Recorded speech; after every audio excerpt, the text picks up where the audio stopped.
নমস্কাৰ, মই ৱাহিদাই আপোনালোকৰ আগত পুনৰ এটি নতুন ৰেচিপি লৈ আহিছোঁ।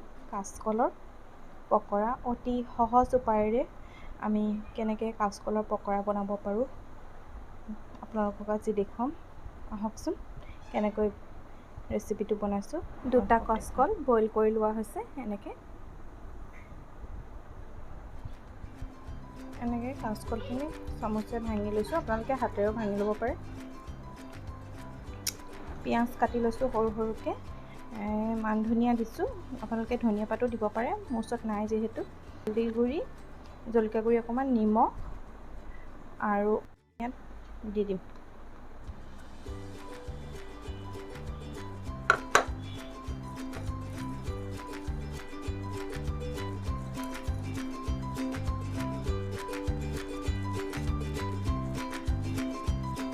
আদাখিনি, পিছা আদাখিনি ইয়াত দি দিম। ভালদৰে মিলাই ল'ম গোটেইখিনি। চব ভালদৰে সানি ল'লোঁ। এতিয়া ইয়াত অকণ বেচন দি দিম। যিমানখিনি লাগে সিমানখিনি দিব পাৰে, বেছি দিব নালাগে বাৰু। মই 3 চামুচমান দি দিলোঁ। সেইখিনি সানি ল'ম। অকণমান পানী দি দিম।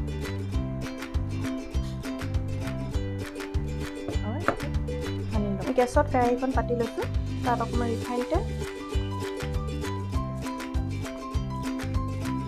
আৰু মিঠাতেল অকণমান দি ল'ম। মই পকৰি বনালে এনেকৈ মিলাই দিওঁ যিহেতু।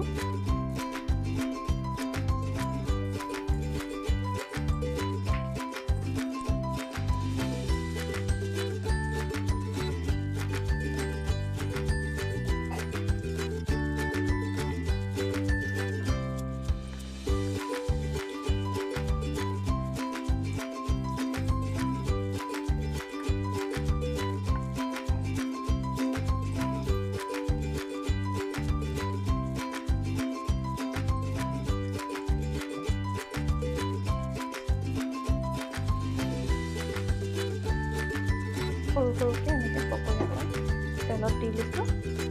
সিজিলে এফালে সিজিলে ওলটাই দিম।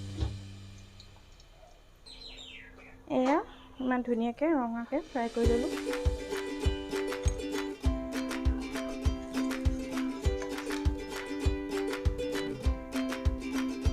আকৌ বনোৱা দেখালোঁ। এতিয়া এনেকৈ চেপেটাকৈ বনাই আৰু বিস্কুটে গুড়ি মিহলাই আমি ভাজি দিম।